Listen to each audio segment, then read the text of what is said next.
राष्ट्रवादी काँग्रेस शरदचंद्र पवार पक्षाचे प्रदेशाध्यक्ष शशिकांत शिंदे साहेब आपल्याला संबोधित करणार आहेत। तत्पूर्वी आत्ता महानगरपालिकेच्या निवडणुका महाराष्ट्रभर होत असताना महाराष्ट्रात वेगवेगळ्या ठिकाणी वेगवेगळ्या प्रकारच्या आघाड्या तयार होऊन काल उमेदवारी अर्ज भरण्याचा शेवटचा दिवस होता। राजकारणामध्ये अनेक घडामोडी घडत असताना आजची ही पत्रकार परिषद यासाठी होत आहे की आंबेडकरी चळवळीतील एक काही कार्यकर्ते, पदाधिकारी, संघटना आदरणीय शरद पवार साहेबांच्या पुरोगामी आणि धर्मनिरपेक्ष विचारावर श्रद्धा ठेवून, विश्वास ठेवून पाठिंबा देत आहेत। त्याच्यामध्ये रिपब्लिकन पक्ष खोरीपा गटाचे अध्यक्ष भाऊ निर्भवणे, ब्लॅक पॅन्थरचे अध्यक्ष सुभाष देसाई, आरपीआय आठवले अध्यक्ष दीपक निकाळजे, प्रदेश अध्यक्ष बाळासाहेब पवार असे हे सगळेजण पाठिंबा देण्यासाठी आज या ठिकाणी आलेले आहेत। त्यांची पत्रही इकडे प्राप्त झालेली आहेत, यापूर्वी त्यांच्याशी चर्चाही झालेली आहेत। त्या पार्श्वभूमीवर मी ब्लॅक पॅन्थरचे अध्यक्ष सुभाष देसाई यांना विनंती करतो, आपलं 2 मिनिटांमध्ये मनोगत व्यक्त करावं। त्यानंतर दीपक निकाळजे आरपीआयचे गटाचे अध्यक्ष बाळासाहेब पवार हेही आपलं मनोगत व्यक्त करतील। सर्वांना जय भीम। मी ब्लॅक पॅन्थर पक्षाच्या अध्यक्षच्या वतीनं आदरणीय माननीय शरदचंद्रजी पवार साहेब यांच्या पक्षाला पाठिंबा देत असताना आमची भूमिका त्यांनी नेहमी आयुष्यभर जपलेली पुरोगामी आणि महापुरुषांची विचारधारा आणि विशेषतः मराठवाडा विद्यापीठासाठी आदरणीय शरद पवार साहेबांनी प्रचंड दिवस संघर्ष चालू असताना नामांतराचं नाव जे दिलं होतं डॉक्टर बाबासाहेब आंबेडकरांचं, त्याचबरोबर महाराष्ट्रामध्ये पहिलं किंबहुना भारतामध्ये पहिल्यांदा 33% आरक्षण महिलांना दिलं होतं। याचबरोबर राष्ट्रवादी काँग्रेस पक्षानं कधी जाती, धर्म, पंथ, वंश याला थारा न देता बहुजन समाजाला जवळ करून भारत माझा देश आहे, सारे भारतीय माझे बांधव आहेत, याचबरोबर स्वातंत्र्य, समता आणि बंधुता या विचारधाराला लोकशाही व संविधानिक मार्गाने जपलेला आहे। आणि आज महाराष्ट्राला नाही तर देशाला गरज आहे त्या आदरणीय शरदचंद्रजी पवार साहेबांच्या विचारधारेची। कारण हा देश स्वातंत्र्य, समता, बंधुता याचबरोबर तळागाळातील बहुजन समाजाला, याचबरोबर राष्ट्रवादी काँग्रेस पक्षाचे आदरणीय शरदचंद्रजी पवार यांनी विकासाची नांदी सुरुवात करत असताना त्यांनी सामाजिक, आर्थिक, शैक्षणिक, सांस्कृतिक, औद्योगिक, कृषीप्रधान या सर्व विषयावर त्यांनी काम केलेलं आहे। किंबहुना या महाराष्ट्राला दिशा दिलेली आहे, देशाला दिशा दिलेली आहे। आणि अशा पद्धतीमध्ये देखील त्यांनी आमच्यासारख्या बहुजन समाजाला जवळ करण्याचं काम केलं। त्यामुळे आम्ही ब्लॅक पॅन्थर पक्षाच्या वतीनं त्यांना राष्ट्रवादी काँग्रेस पक्षाला जाहीर पाठिंबा देत आहोत। पत्र साहेबांच्या हातात बसूनच घे।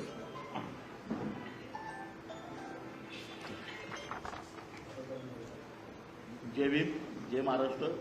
मी Balasaheb Pawar, Republican Party of India ए राष्ट्रीय अध्यक्ष सन्माननीय दीपक भाऊ निकाळजे या पक्षाचा राज्याचा अध्यक्ष या नात्याने सन्माननीय शरदचंद्रजी पवार या पक्षाचे राष्ट्रीय अध्यक्ष यांच्या पक्ष राष्ट्रवादी काँग्रेस पार्टी यांना राष्ट्रीय अध्यक्ष सन्माननीय दीपक भाऊ निकाळजेच्या वतीने पाठिंबा देत आहे। धन्यवाद। पत्र तिथूनच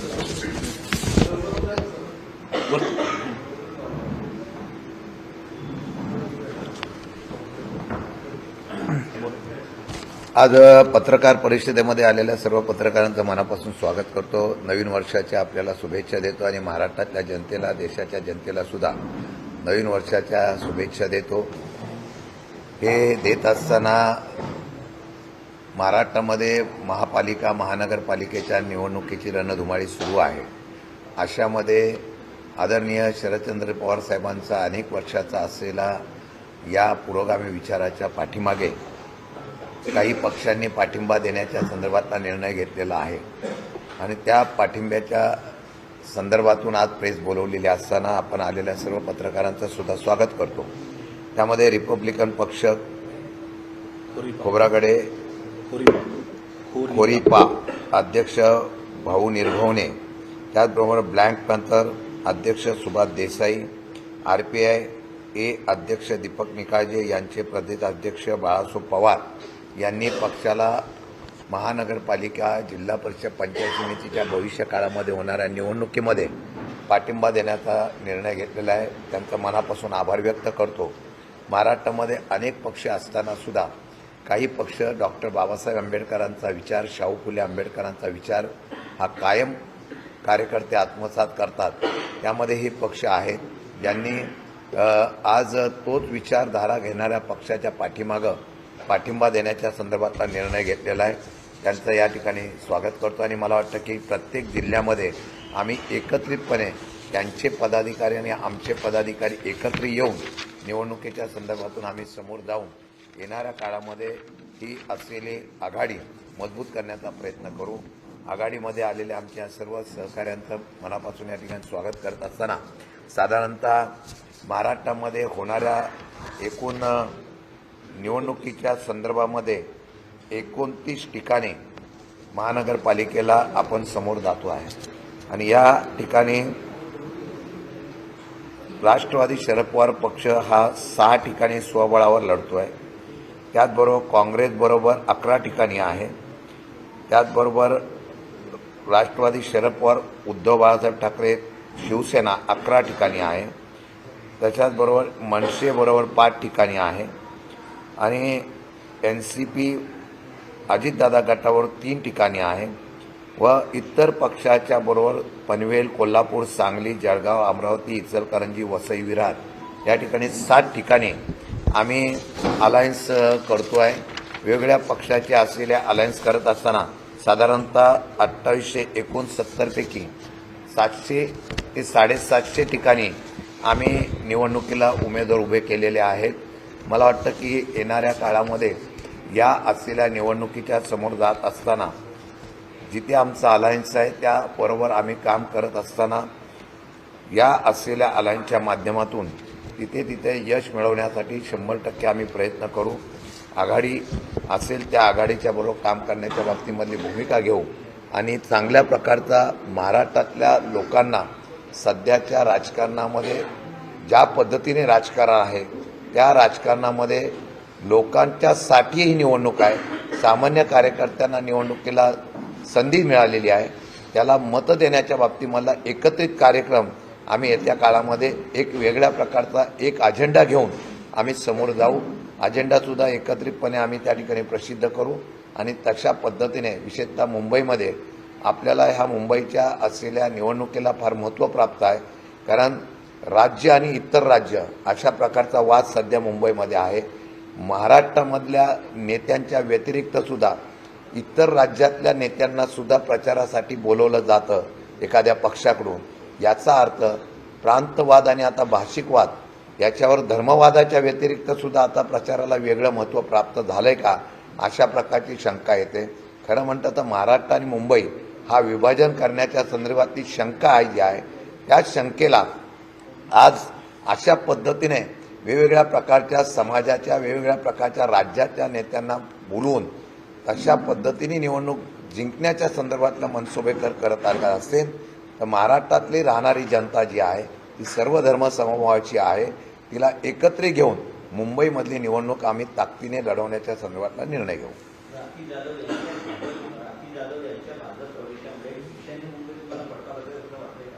असं आहे की राखीताई पक्षाच्या अध्यक्ष म्हणून त्यांनी काम केलेलं होतं.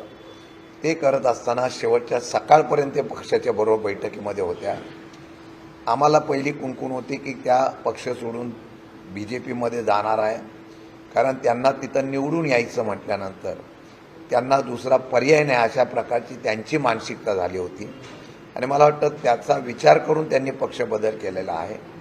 पक्षातला कोण निवडून गेला, आता आम्ही प्रभारी अध्यक्ष म्हणून लगेच कांबळेंना केलेला आहे, सोहेलला केलेला आहे, कार्याध्यक्ष 2 समाजाच्या लोकांना आपण या पक्षामध्ये अध्यक्ष आणि प्रभारी अध्यक्ष कार्याध्यक्ष म्हणून आपण नेमलेला आहे. कोणत्या जाण्याने काय फरक पडतो त्याच्यापेक्षा या असलेल्या निवडणुकीला आपण त्यांची पोकळी दूर करून म्हणजे त्यांची रिक्त झालेली जागा दूर करून आपण निवडणुकीला आम्ही समोर जाणार आहे. त्यामुळे काय फरक पडेल असं मला वाटत नाही. मागच्या 2-2.5 वर्ष ज्यांच्या विरोधामध्ये आपण संघर्ष केला, मुंबईमध्ये ज्यांना पक्ष बुजवण्याचं काम केलं, ते व्यक्ती पक्षाला सोडून गेले. त्यांचं असं म्हणणं होतं की काही वेळेला पक्षाचे जे सदस्य आहेत ते 52 जणांची तुम्ही तयारी केली होती, तर सर्वांना राष्ट्रवादीमध्ये जा अशा पद्धतीचे आदेश देण्यात आले आणि त्यामुळं ज्यांच्या विरोधात आपण संघर्ष केला त्यांच्यामध्ये जाऊन आपण प्रवेश करून कशी काय निवडणूक लढवायची अशा पद्धतीचा प्रश्न निर्माण होता. तुला अशा पद्धतीचे तुम्ही आदेश दिले होते का?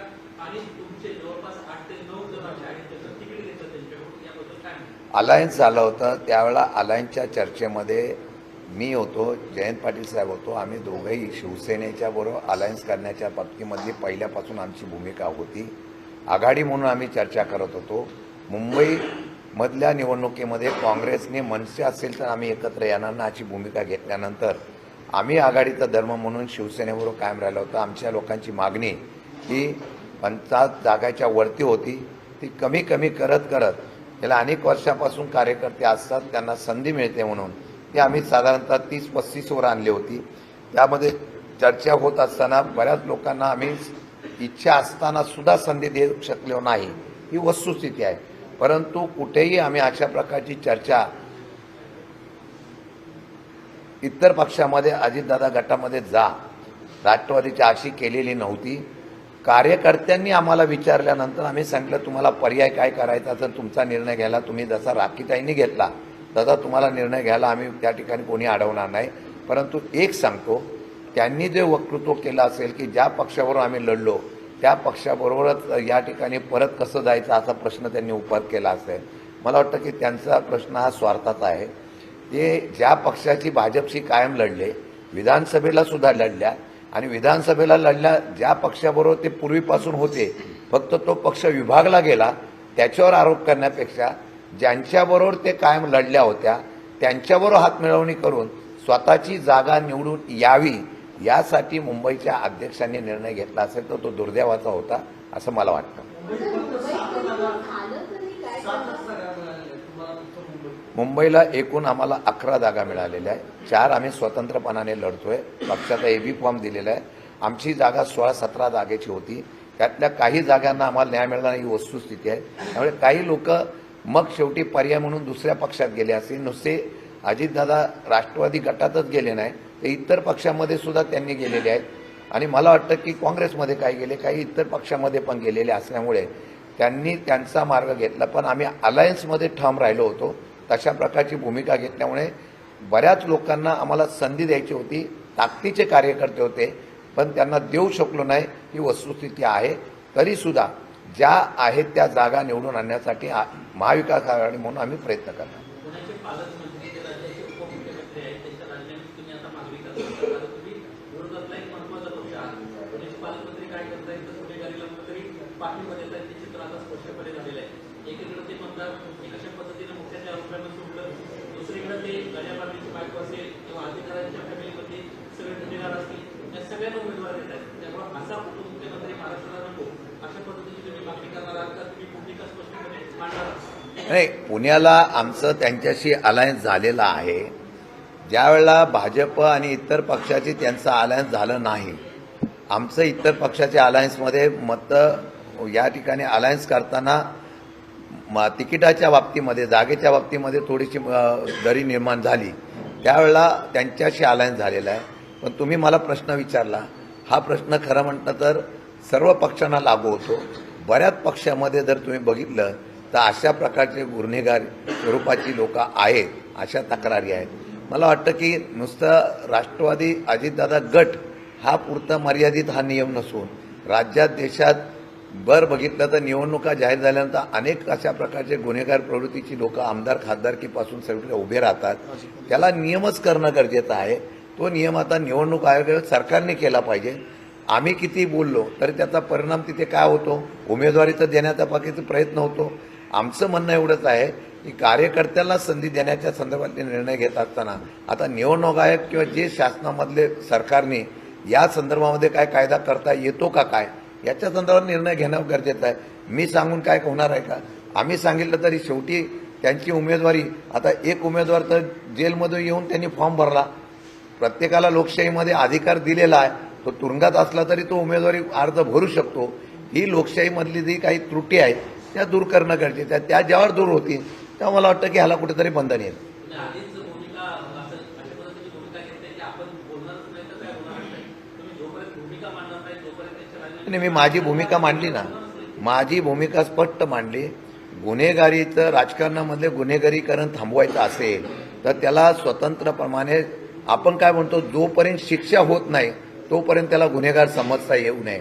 माझ्या माहितीप्रमाणे त्याच्यावर एखाद्या गुन्हे दाखल झाले आणि ते गंभीर स्वरूपाचे असतील, सातत्याने तो गुन्हेगार प्रवृत्तीचा असेल तर त्याच्यावर निवडणूक बंदी घालण्याच्या संदर्भातला कायदा हा करणं गरजेचं आहे. तो नुसता महानगरपालिकेपुरता मर्यादित न राहता तो देश आणि राज्य स्तरावरच्या असलेल्या परिस्थितीवर हा नियम जर केला गेला तर मला वाटतं की तो योग्य होईल आणि ते करण्याच्या संदर्भातली भूमिका ही काळाच्या नुसार घेणं गरजेचं आहे.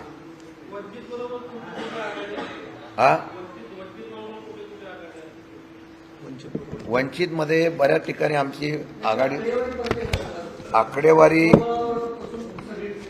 नाही, स्वबळावर आम्ही 6 ठिकाणी लढतोय. 11 ठिकाणी काँग्रेस बरोबर आहोत, 11 ठिकाणी उद्धव बाळासाहेब ठाकरे पक्षाबरोबर आहोत. त्याचबरोबर महानवनिर्माण सेनेबरोबर 5 ठिकाणी आहे, NCP बरोबर 3 ठिकाणी आहे आणि इतर ठिकाणी 7 ठिकाणी आहे. त्यामध्ये माझ्या माहितीप्रमाणे वंचितची कोल्हापूरमध्ये वंचित बरोबर आहे, त्याच्याबरोबर जळगावमध्ये वंचित बरोबर आहोत. त्यानंतर अजून अमरावतीमध्ये त्यांच्याबरोबर आहे. अशा प्रकारची 3-4 ठिकाणी आम्ही वंचित बरोबर आहोत.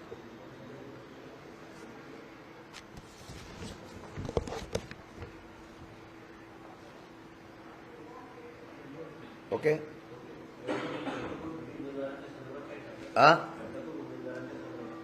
आमच्याकडे बंडखोरी झालीच नाही.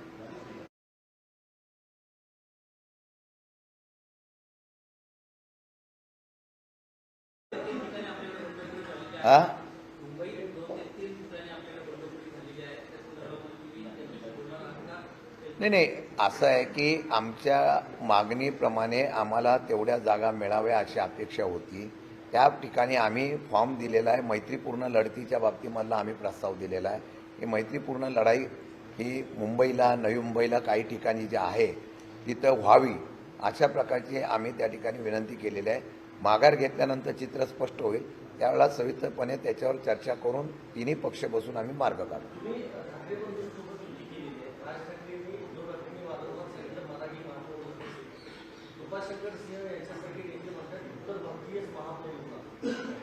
नाही, असं आहे की शेवटी महाराष्ट्रामध्ये जो महाराष्ट्र आहे आणि जी मुंबई त्याची ओळख जी आहे ती महाराष्ट्राची आहे, महाराष्ट्राच्या मातीशी आहे. सगळे पक्ष म्हणतात मुंबईमध्ये मराठी महापौर होणार. आता एखादा व्यक्ती जर भाषिक वाद निर्माण करत आहे, हे राजकीय स्ट्रॅटेजी असू शकते की मताच्यासाठी राजकारण आता विकासाच्या ऐवजी मतामध्ये जातं, ते विकासाच्या ऐवजी धर्मावर आणि जातीवर आणि भाषेवर जायला लागलं. मी मगाशीच सांगितलं, हे दुर्दैवाचं आहे. हे महाराष्ट्राच्या राजकारणाची, देशाच्या राजकारणाची ओळख ही विकासाच्या माध्यमातून. महानगरपालिकेला प्रचार काय पाहिजे, विकासावर गेला पाहिजे, आम्ही काय प्रगती केली, काय करणार आहोत. परंतु अशा पद्धतीने जाणीवपूर्वक अशा प्रकारच्या बातम्या देणं म्हणजे ही राजकारणाची एक स्ट्रॅटर्जी असू शकते आणि मला वाटतं ते दुर्दैव आहे. मला वाटतं ज्या पक्षाचे ते नेते आहेत त्या पक्षाने आता त्यांची भूमिका स्पष्ट करावी की आपण या भूमिकेशी त्यांचं मत काय. मला वाटतं की ते अशा पद्धतीने कृपाशंकर सिंग जर म्हणाले असतील तर त्यांच्या भाजपने त्यांची आता ही भूमिका जी आहे ती स्पष्ट करणं गरजेचं आहे. नगरपालिका नगरपंचायत निवडणुकीमध्ये आपले नेते कुठे अशा पद्धतीचा प्रश्न येत होता, कारण त्या पद्धतीने सभा होऊन आलेली होतं, सगळे सभासद आहेत. किमान महानगरपालिका निवडणुकांमध्ये आपल्या कार्यकर्त्यांना बळ देण्यासाठी आपण काही प्लॅन केलाय का, सभांचं आयोजन केलंय का, मुंबईमध्ये कशा पद्धतीचं आम्ही प्रचारांची, स्टार प्रचारकांची यादी तयार केलेली आहे. 40 जणांच्या यादी आहे. माझ्या माहितीप्रमाणे मागच्या निवडणुकीच्या वेळेला पिरियड फार कमी होता आणि बरेच नेते तिथल्या निवडणुकीमध्ये अडकले होते. मी स्वतः महाराष्ट्रामध्ये फिरलेलो आहे. बरेच बाकीचे नेतेसुद्धा राष्ट्रवादीचे आमचे महाराष्ट्रामध्ये फिरलेले आहेत. माझ्या माहितीप्रमाणे त्यावेळेला वेळ कमी होता, पण आत्ता आम्ही प्लॅनिंग केलेले आहेत. आत्ताच मी आढावा घेतलेला आहे. कुठे कुठे आता माघार घेतल्यानंतर प्रचाराच्या बाबतीमध्ये स्टार प्रचारक फिरतील आणि प्रत्येक ठिकाणी विशेषतः मुंबई, नवी मुंबई वगैरे ह्या सगळ्या पुन्हा पिंपरी चिंचवड अशा बऱ्याच ठिकाणी नेत्यांच्या सभा होतील आणि तशा प्रकारचं नियोजन प्रचाराचं आम्ही चांगल्या प्रकारचं नियोजन केलेलं आहे.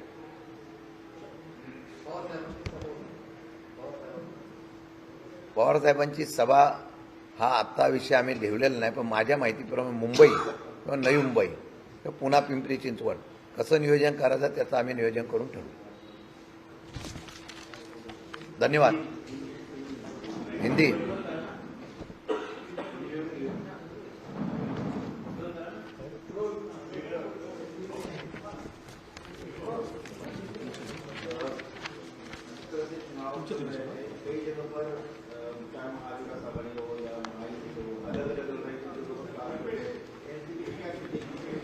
एनसीपी आज महाराष्ट्र में हर जगह पे होने वाले महानगर पालिका के चुनाव में स्वतंत्र 6 जगह पे लड़ रही है.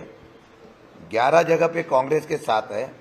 उबाटा और मनसे के साथ 16 जगह पे है और एनसीपी अजीत दादा गठ के साथ 30 जगह पे है और अदर अलायंस जो हमारा अन्य पक्ष से हुआ है, शेका पक्ष, आप, वंचित, और वहाँ पे जो है 7 जगह पे हमारी अलायंस हो रही है और कम से कम 700 सवा 700 कैंडिडेट हम लोग खड़ा कर रहे हैं.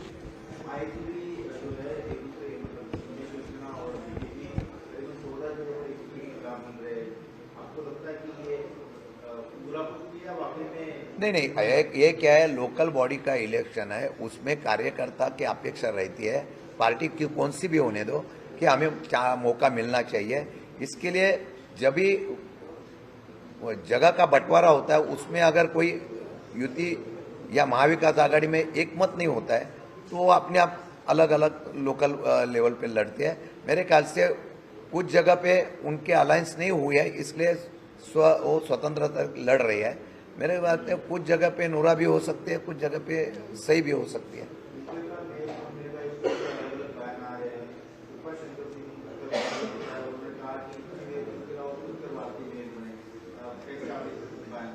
मेरे ख्याल से ये बात इलेक्शन में निकलना दुर्भाग्य की बात है. हमारा चुनाव हर पार्टी का विकास के मुद्दे पे होना चाहिए, चाहे मुंबई महानगर पालिका हो या और महानगर पालिका हो. लेकिन मैं देख रहा हूँ कुछ सालों में इस देश में, राज्य में और कारपोरेशन के चुनाव में भी अभी धर्मवाद आ रहा था, अभी भाषिकवाद आ रहा है, अभी राज्य का वाद आया है, प्रांतवाद आ गए. मेरे ख्याल से ये वोटों के लिए, मतों के लिए अगर ऐसी तरह से बंटवारा करना तो दुर्भाग्य की बात है, वो गलत है. इलेक्शन हो जाता है लेकिन बाद में उसके परिणाम जो होते हैं आगे उसके चल के गलत होते हैं. मेरे ख्याल से जिस तरीके से कृपा शंकर सिंह ने ऐसा कहा होगा तो उनके पार्टी का भी डिसीजन उनको क्लियर करना पड़ेगा कि वो जो बोल रहे हैं उसके लिए उनकी पार्टी सहमत है क्या. अगर वो सहमत नहीं है तो उनको क्लेरिफिकेशन करना पड़ेगा, नहीं तो उनको बताना पड़ेगा कि वो जो बोल रहे हैं वैसे हमारा मेयर जो होगा वो विदाउट महाराष्ट्र का होगा, विदाउट बिगर मराठी होगा, उनको कहना पड़ेगा. आपकी पार्टी के बारे में जोर शोर से चर्चा है कि आपकी पार्टी एनडीए में शामिल होने वाली है, इंडिया प्राइम मिनिस्टर होने वाली है, क्या सच्चाई है और सच में आप एनडीए के साथ जा रहे हैं? नहीं, आज तो हम लोग आपके पास सामने तो पूरा चिट्ठा सामने रखा है. हम एनडीए के साथ जाने के लिए, कभी बीजेपी के साथ जाने के लिए पवार साहब ने कभी उसको मंजूरी नहीं दी थी. आज भी हम लोग विदाउट बीजेपी यहाँ पे अलायंस कर रहे हैं, यानी एनडीए के साथ जाने के लिए आज कोई उसमें बात ही नहीं है. आज आपके सामने मैंने खुला बात रखा है कि जहाँ पे विदाउट बीजेपी है वहाँ पे हम लोग अलायंस कर रहे हैं.